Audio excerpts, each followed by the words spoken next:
Ya me hubiera aprovechado que para haber puesto la lavadora.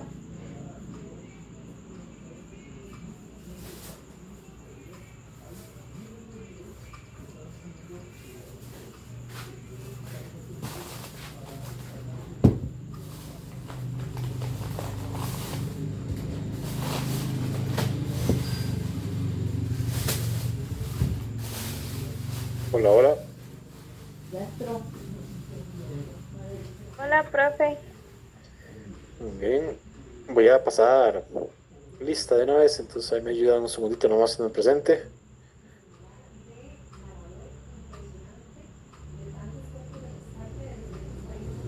Vamos a ver. Discursos. Jueves.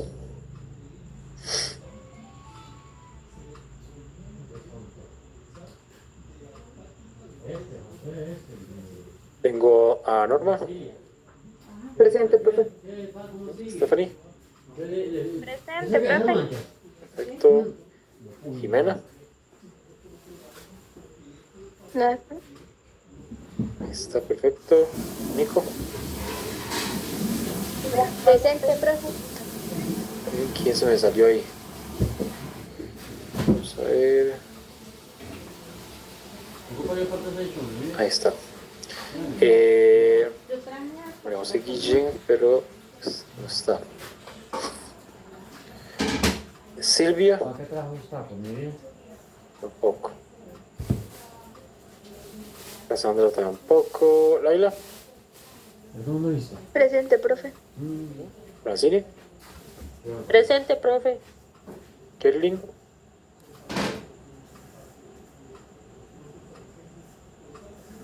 Kerlin, Rodríguez, Coto, ¿Será que lo tienen en pausa? no está. El Angie, Presente, profe. Rito y Jazz. Presente, profe. Bien, excelente. Repito otra vez. Profe, ¿te va a apuntarme? Sí, dije, bueno. Yo sé, Yo no no sé sé qué hacer. cómo le quita la pausa a eso. Ah, es que como las otras clases me has dicho Sol, ¿Prefieres Sol o Jimena? Eso se me olvidó. Solange, pero Solange. mejor Que no Sol. sé a dónde se toca. Sol, ok, vale. Entonces, Sol ya te puse ahí. ¿Y Kerlin? ¿Estás por ahí? Qué mal. Ok, mantengo dos entonces. No sé dónde está. Y continuamos. Entonces, vamos a ver. Allá ya está la Hemos quedado. Ahorita que ya estaba.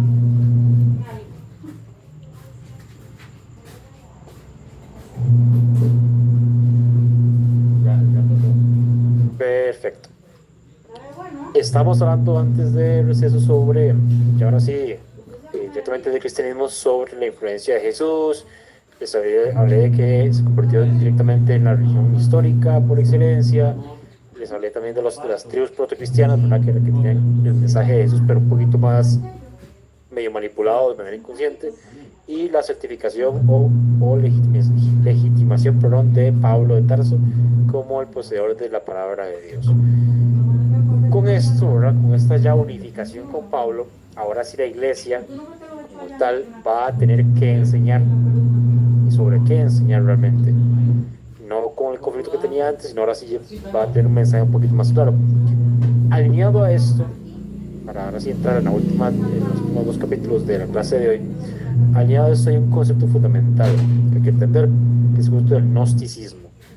Gnosis, ¿verdad? Que es donde viene el concepto de gnosticismo. Significa conocimiento, pero es un conocimiento más al lado de la espiritualidad. De hecho, hay centros de estudio gnósticos en Costa Rica, hay centros ahí que cobran y toda la cuestión para explicar sobre cómo funciona la parte espiritual de uno. Es muy interesante, ¿verdad? Lo que no es interesante es que le cobren a uno por eso, pero bueno, ya cada quien con sus negocios, pero el gnosticismo básicamente es entender que cada ser humano es un ser humano espiritual. No solamente somos seres racionales, corpóreos, sino que hay algo nuestro, ¿verdad? Entre nosotros, que no es realmente ni carne, ni hueso, ni nervios, nada por el estilo, ¿verdad? Como algo más espectral, más puro, más divino. Esa es la parte nuestra espiritual. Y si entendiéramos bien eso, seríamos gnósticos. Como por así decirlo, como entenderíamos esa naturaleza nuestra. Obviamente es un concepto que viene heredado también de los griegos. Es un concepto bastante viejo. Pero a los cristianos les funcionaría un montón ese concepto aplicado al cristianismo católico. Porque es decirle a la gente, tienes que ser creyente. ¿Por qué? Porque dentro de ti hay un alma pura, ¿verdad? Hay un espíritu puro que conecta directamente con Dios y es necesario entender, creer en ese espíritu o esa parte divina tuya. ¿Por qué? Porque así te garantizas la salvación. Los principales cristianos, defensores del gnosticismo, del cristianismo católico, van a promulgar esa idea, van a educar a la gente vendiendo esa idea. Tenés que ser creyente para encontrar la salvación. ¿Por qué? Porque recuerden que uno de los principales temores del ser humano es la muerte. Entonces, para abordar ese detalle, el mismo cristianismo llegaría a decir como vamos a tapar a la gente, vamos a quitar la duda o el miedo a la muerte, diciéndoles que si son creyentes, si conocen y entienden la parte espiritual, van a poderse salvar. Y ahí entraremos entonces a las dos etapas, la patrística y la escolástica. Recuerden, repito, este concepto gnóstico como una de las cosas que enseñaban o educaban. Dime, Karin. Presente, profe, es que se pegó esto. Ajá. ¿Y me has comentado algo, no? ¿Perdón? No, que si me ibas a comentar algo. No, era que ya que estaba presente. Ok. Vamos a ver. Listo. Te cambié por ahí. Vamos a ver, con esta mano. Ahí está. Bien, vamos a arrancar con la primera etapa. Esta primera etapa son de los siglos primero, segundo, por ahí, hasta el siglo cuarto, siglo quinto. Es la época llamada patrística. Viene del término patricio, no como un nombre patricio, sino que patricio es padre. Pero no quiero que se imaginen como el padrecito de la misa de los domingos en la religión católica. Ellos, los patricios, así se consideraban a ellos mismos como los padres de la iglesia, pero padre en el sentido casi que biológico, como que ellos hayan procreado la religión. Entonces tienen mucha potestad, tienen mucho carácter, son muy cuadrados, muy estrictos. Incluso el ejemplo más sencillo para entender esto es que se recuerden de la película al señor Cirilo. No sé si recuerdan a Cirilo. Si no lo recuerdan, voy a buscar un momentito la imagen aquí. Cirilo de Alejandría. ¿Dónde está? A ver si puedo encontrar, pero la película de Ágora.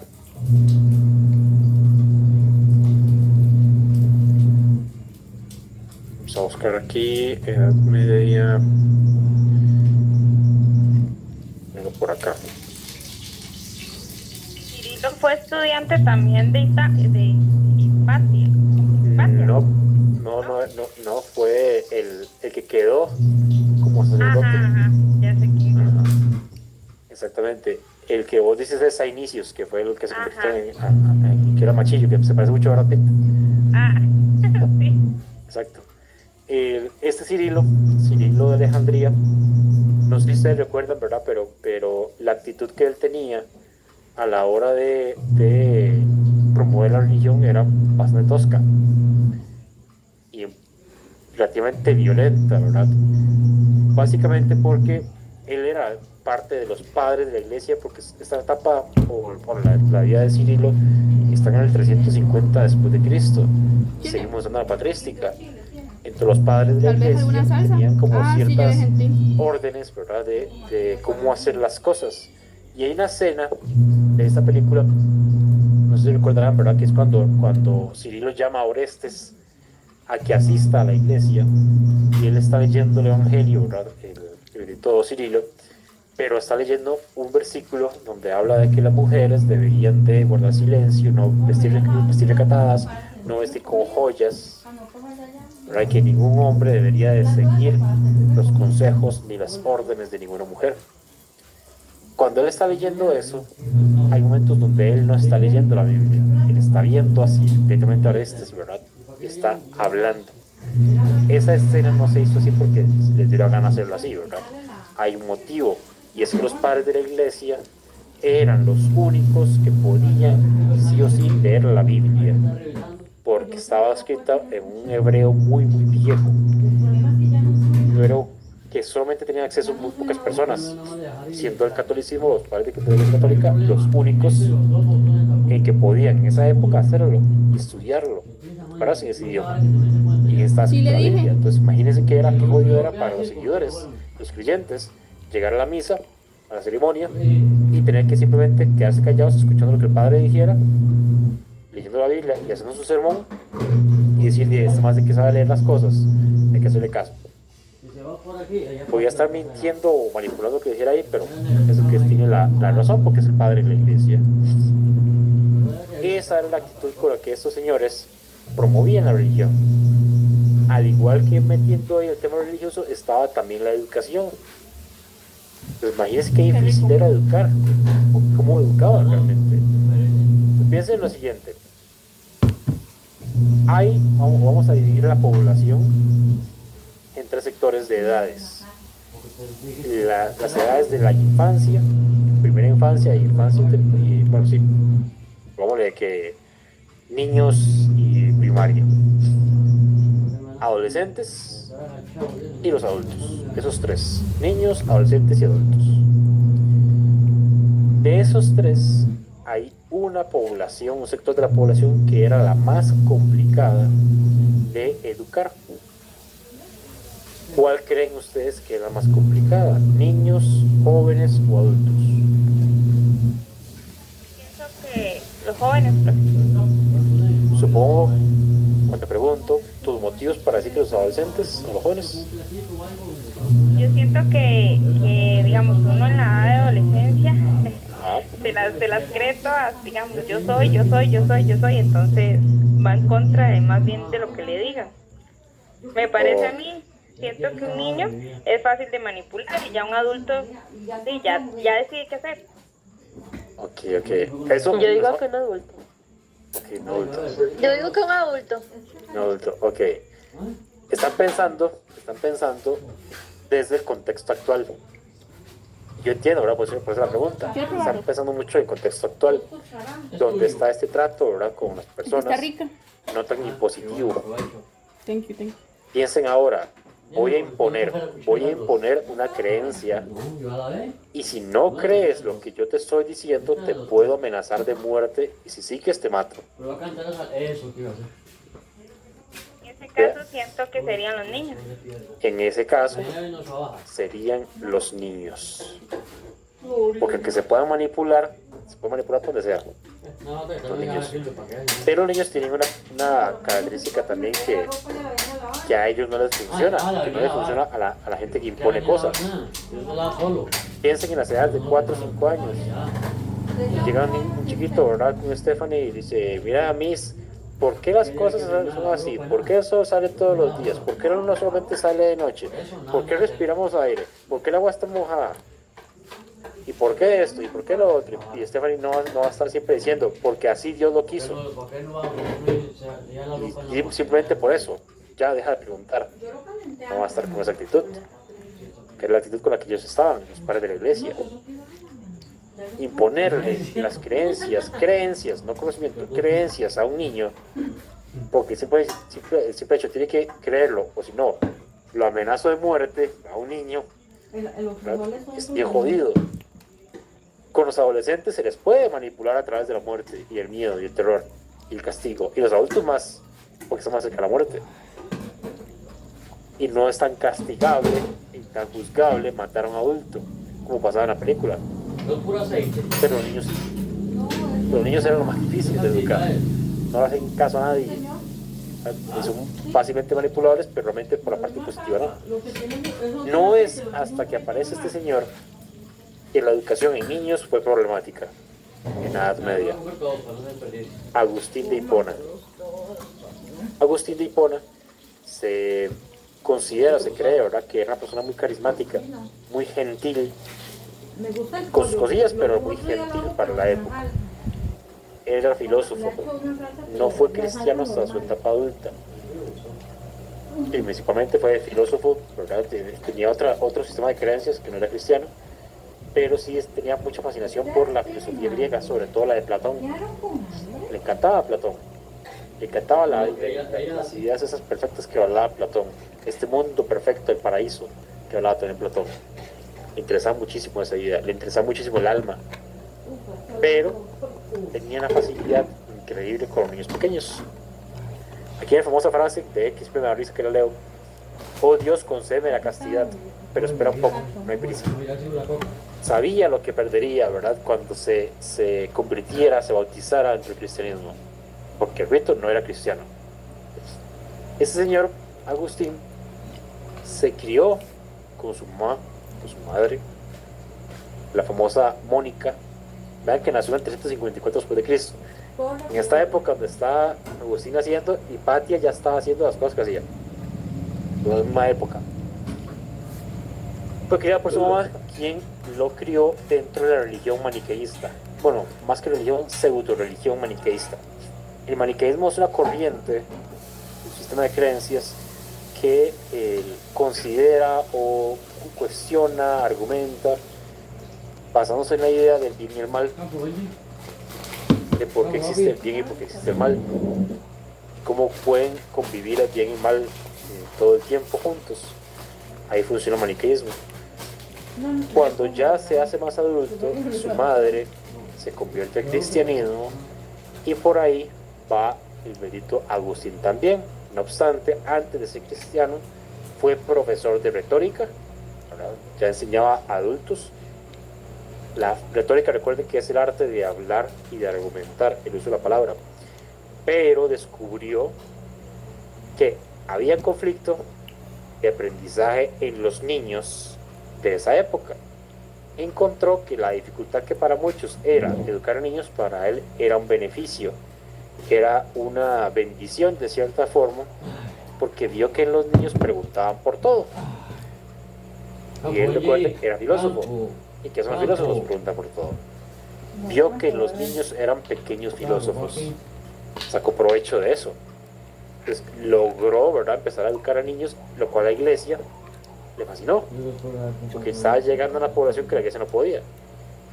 En esa misma época, él se bautiza como cristiano, se hace célibe, puede otorgarse a los placeres de la carne, digamos de esa forma, abandona todos sus placeres mundanos y lo hacen obispo de Hipona.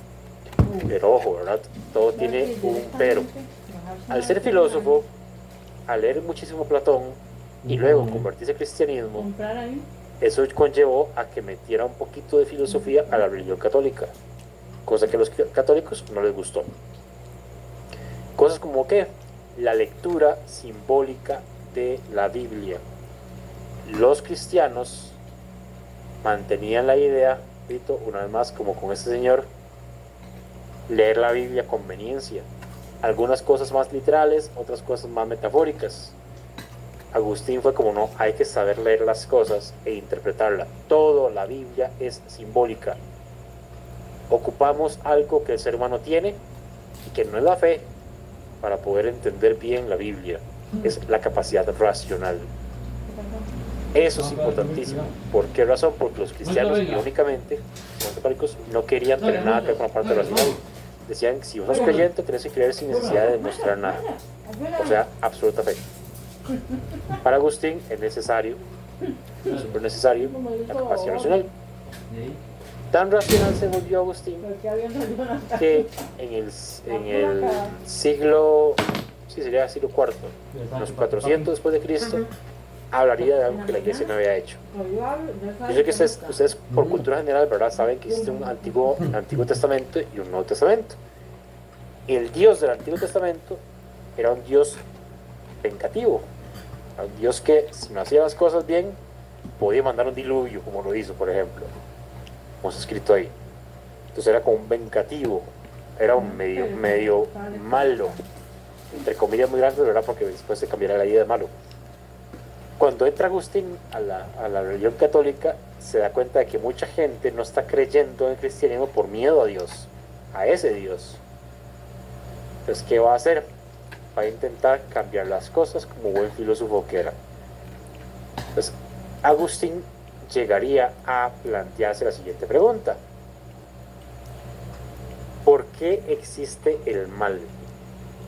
¿Por qué si se supone que En algún Dios momento es todo nos bueno, hemos todo preguntado eso. bondad, ese mismo Dios que es Pero siempre completamente ¿por bueno qué? permite que pasen cosas malas? Yo sé que ustedes tienen la respuesta a eso. ¿Por qué si se supone que Dios es 100% bueno y todopoderoso, por qué aún así permite que pasen cosas malas? ¿Qué me dicen Pues ustedes? si te sirvieron comida, me decía, y no te gustó, Me Ustedes tienen la respuesta, malinterpretó. eso es segurísimo. Me malinterpretó, mami. Cultura general. ese día que me llevó el- ¿Nadie? Profe, porque Dime. el ser humano, bueno, él le dio al ser humano el libre albedrío. ¿Cómo es? Albedrío. Libre albedrío. ¿Qué dice? Pero, Jonathan, tú tenías el micrófono encendido, vos seguías Ahí hablando. que quien te mencionó al final, sí, albedrío. Ujú. El libre albedrío. ¿Y qué es el libre albedrío? La capacidad que tiene el ser humano de poder decidir, Ajá. al tomar sus decisiones, como una supuesta cierta libertad, que tiene su ironía un poquito por ahí, ¿verdad? Esta idea del libre albedrío surgió mayoritariamente con Agustín. Ya estaba desde antes, pero fue Albedrío. la clave para que Agustín solucionara ese que tenía problema. el pollo en la boca. Y es un poco, vamos a ver, como estratégico lo que hizo. pero ya Básicamente estaba es como diciendo que yo digo a la ustedes: cosa. si algo bueno sucede, Me dijo gracias a albedrío. Dios que sucedió eso. ¿Qué Si algo albedrío? malo, entre comillas, algo malo pasa, ¿Qué? Espérate. pues gracias a Dios. Fueron tus decisiones. Entonces le quita la responsabilidad a Dios de tus decisiones. Entonces uno podría decir, pero qué cruel Dios, ¿verdad? Porque Él, sabiendo todo, me deja esas decisiones a mí. Y no tengo esa capacidad suficiente para hacer las cosas bien. Toda la gente que hay, o quería Agustín, no, pero es que vos tenés la posibilidad de no hacer esas acciones malas. La posibilidad, dime, Stephanie. Profe, ¿y, Ajá. ¿y qué pasa en el caso de las injusticias? Donde tal vez Es lo una mismo. persona recibe algo, un niño, y no cometió como algo para que lo generara. Y es como lo que pasa en La Palestina. acción no venía, Es lo vendría mismo. directamente Son del niño, decisiones de sino la de la persona persona. que hizo la Hacer injusticia, el mal. lo cual acercaría más bien al niño a Dios, porque es misericordioso, recuerden. Al que le iría mal es a la Sería persona la que hizo la persona injusticia. que hizo el mal. Ajá, exactamente. Y aquí viene la clave. Esa acción de esa persona que hizo algo malo, hizo tal injusticia para ese niño, digamos, esa persona se está alejando de Dios. Con 2 galones de pintura de aceite. Esa es la clave, vamos a ver, conceptual que utilizaría Agustín: redefinir lo que se entiende por mal. Como buen filósofo, los filósofos les encanta meterse términos, Pero si hay que disolver. algunos por conveniencia, falta otros por cantidad necesidad. de Si es de aceite, Agustín lo hizo por conveniencia. si es Haría agua, básicamente que ya no se hable del mal en sí, sino que se hable de alejamiento o ausencia de Dios. ¿Con cuánto se Vean disuelve qué el conveniente. vecino? ¿Para qué? Para que la gente no tenga temor de acercarse a la iglesia, Depende no de tenga la- temor de tener fe, depende del poder de la cultura. que no tenga temor no tenga temor de convertirse. Porque todo lo que vaya a considerarse malo es responsabilidad tuya. Todo lo bueno, ¿verdad?, es por Dios. Hay acciones que te alejan de Dios y otras acciones que te acercan a Dios. Ya voy a hablar cuáles acercan. Pero entonces ya no hay concepto de mal. No hay nada de malo. Repito, todo es bueno. Y esto no sé si se recuerda con los epicúreos, ¿verdad? Los epicúreos buscaban siempre la idea del placer, la idea del bien, la idea de la felicidad, y el mal es, y el dolor y el sufrimiento mental. Aquí funciona esa idea otra vez. Porque entonces la gente, cuando son castigados por algo bueno. O sea, para que sea, es un motivo bueno castigarles para que se acerquen otra vez a Dios. El castigo, la idea del pecado, no es dolorosa. es la idea. Que tiene la razón. El ser humano, sabemos, ¿verdad? Dentro del cristianismo católico que peca por todo. Tenemos la herencia del pecado original, la primera desobediencia, aquella historia en Génesis, ¿verdad? Donde está el árbol del fruto de la sabiduría y el fruto prohibido, y que pues ya conocerán esa historia por cultura general, ¿verdad? Es consumido por Adán y Eva y son desterrados. Esa es la primera desobediencia, no tenía que haber desobedecido. Hay un montón de versiones de esa historia, dependiendo de la Biblia que se lea, porque hay un montón de versiones de la Biblia también, y la ramificación del cristianismo, de llamarle árbol de la sabiduría a árbol prohibido. Simplemente.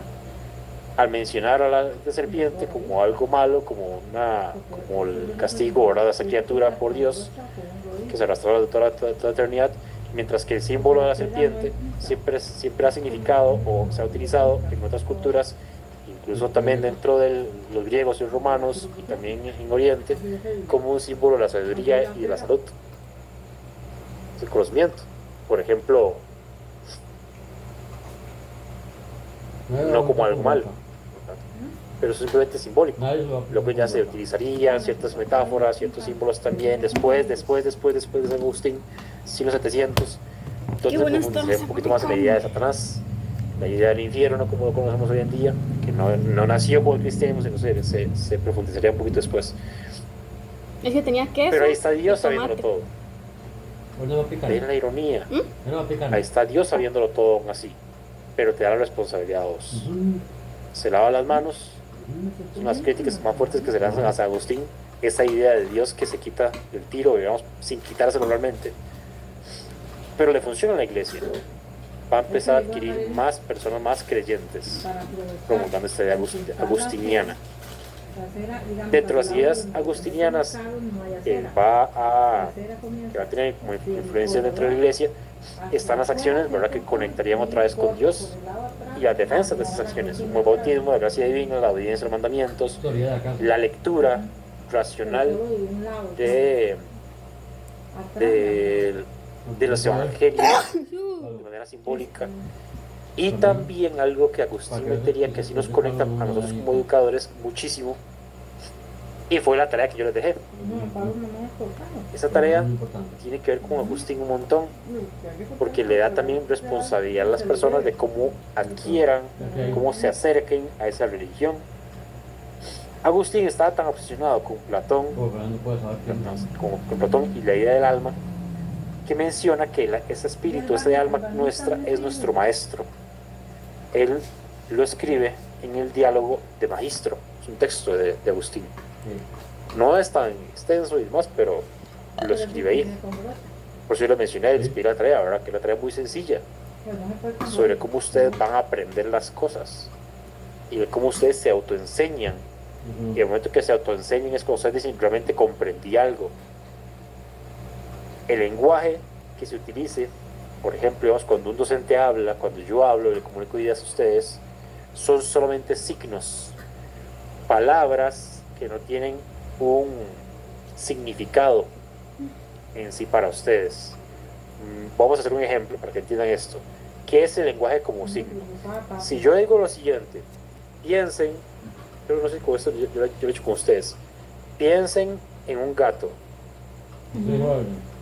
Piensen en este momento en un gato. Y yo le pregunto a Nico, no sé si estás por ahí. Nico, ¿cómo es el gato que estás pensando vos? Nico, ¿estás por ahí? Nico a la 1, Nico a las 2, Nico a las 3, Nico no está. Francini, ¿estás por ahí? Ya me dijiste, yo estaba pesado. Sí, profe. ¿Cómo es ese gato que estás pensando vos? Macho, grande. Macho grande, ok, vale. Norma, ¿estás por ahí? Sí, profe. ¿Cómo es el gato que estás pensando vos? Pequeño y gris. Ok, gris. Y pregunto al final, Jazz, ¿vos estás por ahí? Sí, profe. ¿Cómo lo piensas? ¿Cómo lo imaginas?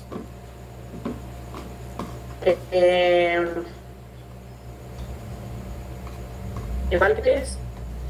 Igual gris, vale, Gris. ok. Perfecto, ya pueden silenciarse un segundito.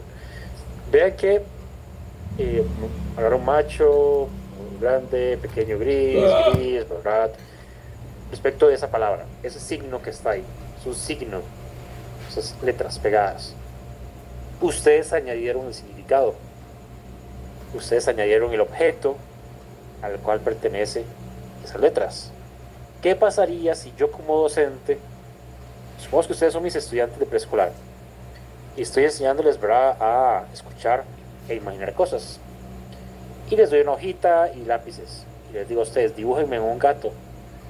Por ahí me dibuja pues Ranciñe un gato macho, ¿verdad?, grande, y otros pues un gato más pequeño, gris y demás.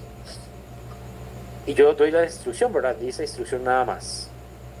Y después llego y empiezo a revisar los dibujos de ustedes y yo le digo a Francine, eso está malo. Eso no fue lo que yo pedí. Un gato. Le digo, no, El gato está para levantar mal. el carro. Ya es que está malo. Y por allá usted me reclama, ¿verdad?, porque está malo. Y yo le digo, es que yo les dije que dibujaran un gato. Y ustedes, sí, yo dibujo un gato. Y yo, no, pero un gato así. Ah, un gato, un pan. ¿Qué pasa ahí? El profe lo puso. La instrucción El estaba pan gato. mala. Ustedes entendieron mal. Yo me expliqué mal. ¿Qué estaba mal ahí? Exactamente. Por ejemplo, Ay, qué rico. ¿qué me dirían ustedes? Que no especificó qué tipo de gato, porque eso es un gato de comida. Pero sigue siendo un gato. Correcto. Ajá. Entonces, esto es a lo que me refiero con que el lenguaje son signos y que hace falta algo más donde surja el aprendizaje real.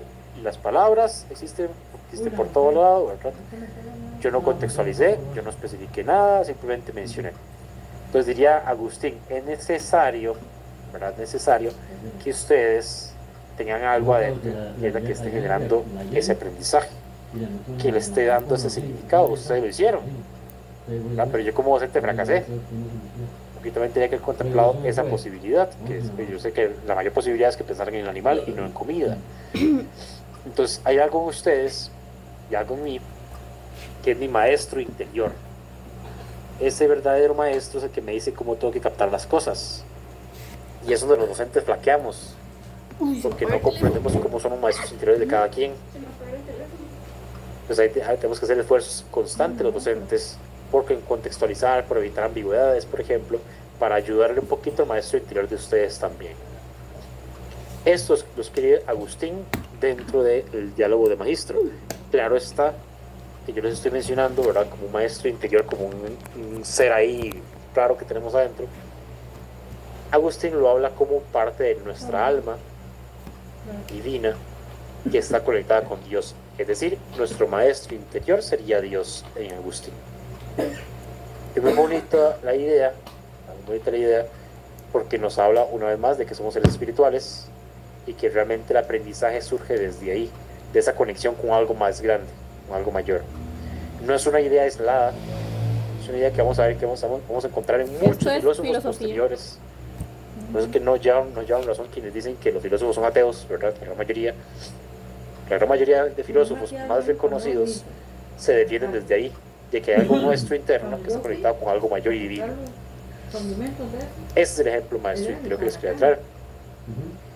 Con Agustín y posterior a Agustín vamos a estar hablando constantemente de el conflicto de la fe y la razón. Dentro de la iglesia no quería tener nada que ver con los griegos, que eran los que hablaban más de la parte racional. Quería que la gente creyera sin necesidad de demostración de nada.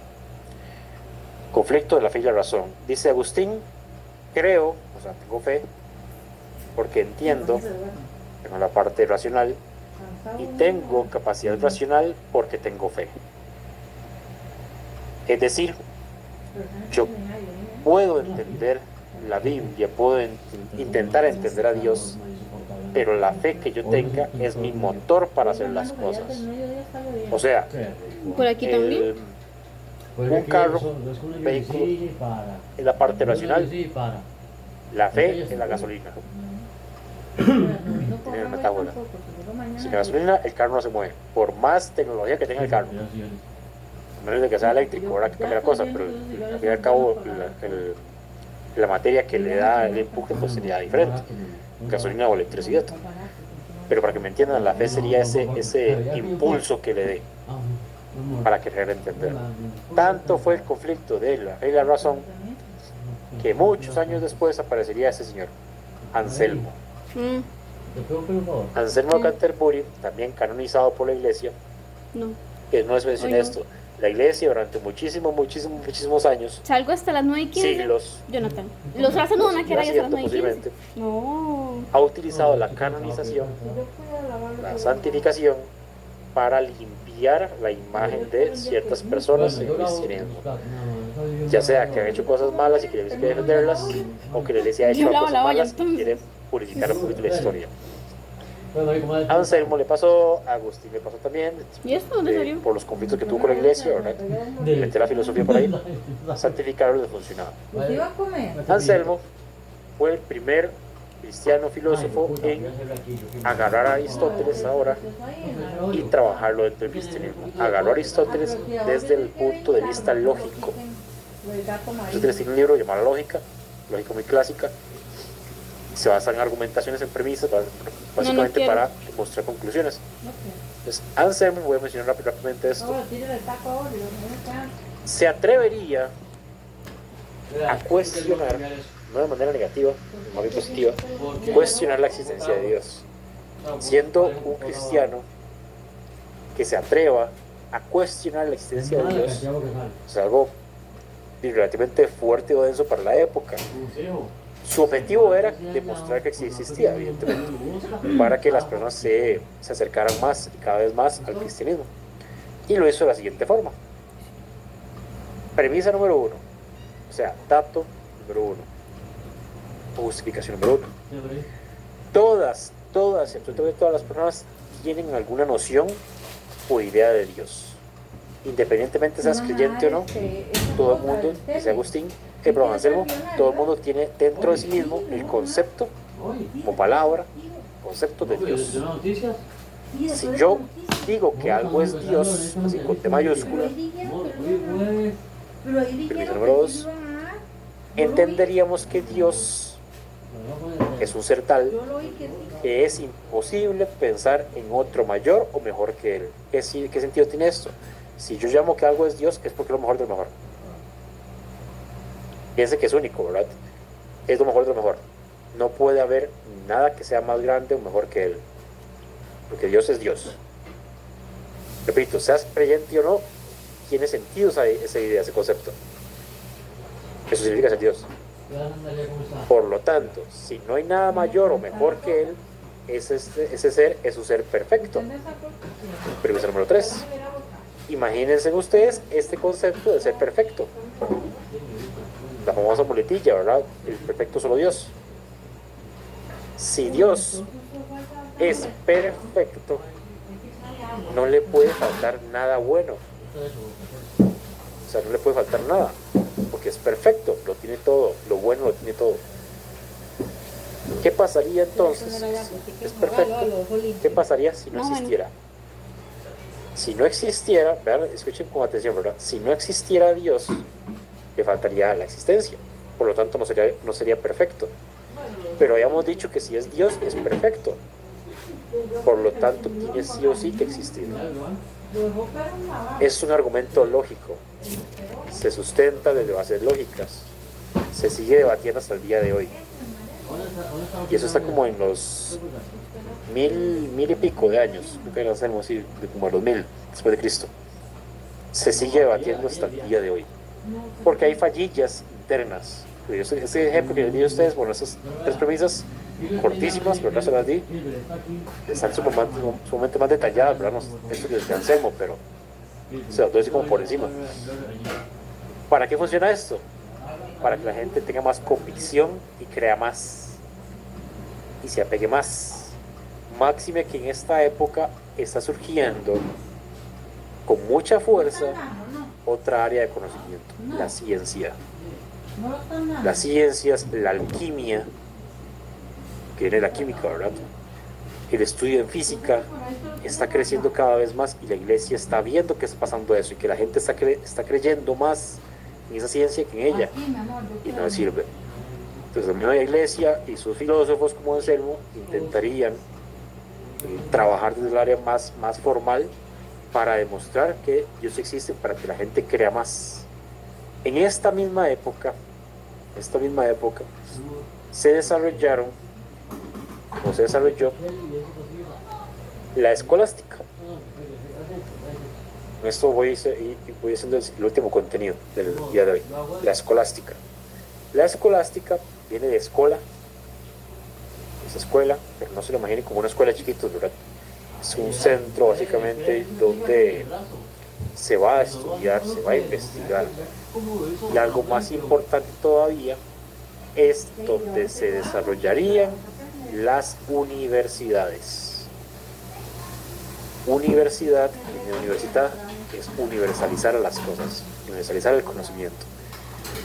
Y aquí es como el intento un poco inocente, quizás, por parte de la Iglesia Católica, de decir, mae, si ya hemos tenido conflicto de que la gente no creía tanto porque solamente los padres de la Iglesia podían leer la Biblia y solamente las versiones de la Iglesia Católica eran las reales, las validadas, y la gente no podía leer la Biblia, ¿qué pasaría si abriéramos las puertas de la Iglesia a que la gente también pueda leer la Biblia e interpretar las cosas? Pues quiere universalizar la Biblia y la información en ella para que todo el mundo sea creyente. Es un intento otra vez forzado. La educación se está tornando en eso. Ya no solamente de primera infancia, ya no solo primaria y secundaria. Ahora universitarios, gente adulta que quiere especializarse en esa área, que quiere estudiar o leer la Biblia. Se empiezan a crear esos centros de estudio y la Iglesia le sale tiro por la culata, creyendo o queriendo que la gente lea la Biblia, se empape de ella y tenga sus interpretaciones que ojalá sean las mismas de la Iglesia. Se empiezan a dar cuenta que la gente no piensa como la Iglesia. La gente empieza a sacar sus versiones de los versículos, de las historias de la Biblia, pero empieza a compartirlas y no son iguales a lo que la Iglesia está defendiendo. Pucha, entonces ¿cómo hacemos? Porque si la gente está haciendo eso y está saliendo versiones diferentes de esta misma Biblia, la Iglesia va a perder seguidores, porque la Iglesia va a hacer que no, sus versiones, sus interpretaciones no son las verdaderas, la nuestra sí. Una vez más está imponiendo. Pero yo le mencioné algo al principio de la clase. Cuando una idea se mete en un estudiante, esa idea cuesta mucho quitarla. Y así se empezarían a desarrollar las universidades en esa época. Vean que en la escolástica se le conoció como la época de los doctores de la Iglesia. Cirilo de Alejandría, vean la ironía. Al final de la película de Ágora mencionan, cuando Cirilo murió, años después fue canonizado, o sea, fue santificado y nombrado doctor de la Iglesia Católica. Doctor de la Iglesia Católica es un título bastante grande. De hecho, nosotros a nivel de universidad, o sea, universidades en todo el mundo tienen esa categoría, que es la última. Bueno, hay postdoctorados ahora inventados, pero la última categoría siempre fue la de doctorado. Es un doctor, como alguien docto, no tiene nada que ver con la parte médica. Alguien docto es que tiene el conocimiento superior en esa área. De los padres de la Iglesia, pasando de padres de la Iglesia, de doctores de la Iglesia, aquellos que tienen el conocimiento verdadero de la Iglesia y pueden enseñarlo, pueden educarlo ahora con adultos que quieren prepararse también. Eso pasa en esta época. Incluso uno de los principales doctores, bueno, no le dieron la categoría de doctor, pero sí era muy bicho en esta área, era Santo Tomás de Aquino. Muy bicho en esta área, dice. Digo que no lo hicieron doctor por algo. Muy bicho en Pero esta área, dice el fue profe. educador de la Iglesia Católica, enseñó muchísimo la Biblia también, pero no solamente la Biblia. Y ahí está la clave. Temed al hombre de un solo libro, una crítica directa al mismo cristianismo que se defendía solamente utilizando la fe y la Biblia y nada más, en un mundo donde existían más y más y más saberes. Nacen en 1225 y miren la edad en la que mueren. 49 años. relativamente joven. 1225. Su principal influencia, por la cual sería criticadísimo, es Aristóteles. El señor metería a Aristóteles en el cristianismo católico. A la iglesia no le gustaría, a pesar de que lo estaba haciendo en pro de la iglesia. A la iglesia no le gustó para nada. Se dedicaría toda su vida, lo que tendría de vida, a enseñar de manera universitaria. Sus estudiantes lo amaban, según se entiende la historia, lo amaban por como el maestro enseñaba, que no solamente enseñaba la Biblia, sino otros saberes también. Y los estudiantes, dice la historia, ¿verdad?, que le traían cosas de todo el mundo, de los viajes de los estudiantes a él, porque era como muy empírico, como que le gustaba investigar de todo a Tomás de Aquino. Sigue, como Agustín, el conflicto de la fe y la razón, priorizando más todavía la parte racional, más que la fe. También eso genera conflictos con la iglesia. Dicen, mira que es raro que quedó esto por atrás, aprendió la Biblia de memoria, aparentemente, como una forma de que nunca fuera engañado, que nunca fuera manipulado a él. Su investigación o su forma de enseñar era sumamente estructurada, siguiendo la estructura del trivium. El trivium es o son 3 materias juntas. Como que yo enseñé ciencia, biología, química y física. El trivium es gramática, retórica y lógica, todo con el lenguaje. Es el trivium, es lo que enseñaba él.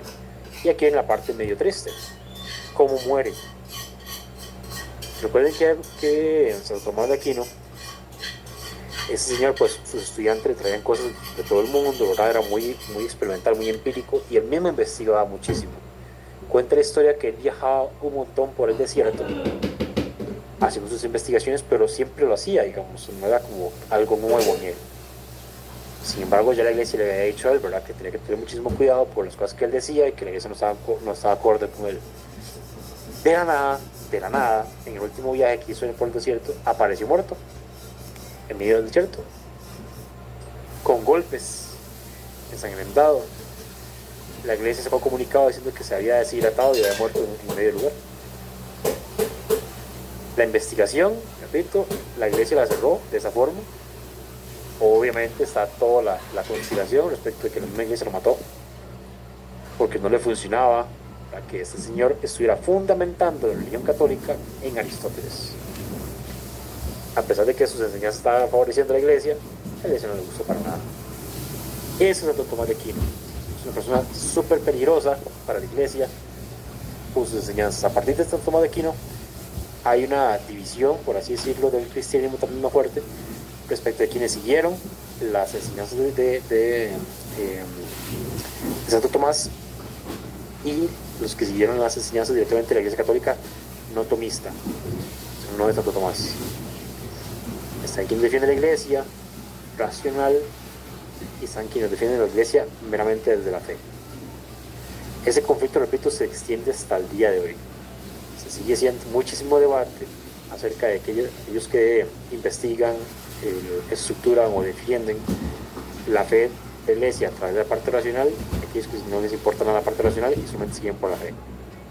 Ya la otra semana que retomemos, hablaremos un poquito del Renacimiento, que fue donde surgió la división del cristianismo a todos los cristianos que ustedes conocen hoy en día, que los adventistas, que los mormones, que los testigos, todo el montón de ramificaciones que existen y que van a seguir existiendo y que posiblemente surjan cada vez más, y un montón de versiones de la Biblia diferentes. Por el momento, haciendo una distinción muy grande entre Agustín de Hipona y Santo Tomás de Aquino. Agustín de Hipona, recuerden que nos hablaba mucho de cómo yo aprendo a nivel interior, y el verdadero aprendizaje viene desde dentro. Santo Tomás de Aquino, para él el aprendizaje viene desde afuera. Es una vez más como la relación de Platón y Aristóteles. Agustín era platonista y Santo Tomás de Aquino era aristotélico. Entonces vean cómo se va a alinear esto con la pregunta generadora de la semana de hoy, la semana de 8, pues, el día de hoy. San Agustín buscaba la verdad dentro de sí mismo. Santo Tomás en la razón y en el mundo. por lo exterior. Como futuro educador, ¿dónde crees que se encuentra la verdadera sabiduría? ¿Dentro de uno mismo o en el conocimiento del mundo exterior? Esa sería la pregunta generadora de semana sesión 8. ¿Alguna duda, alguna pregunta, inquietud?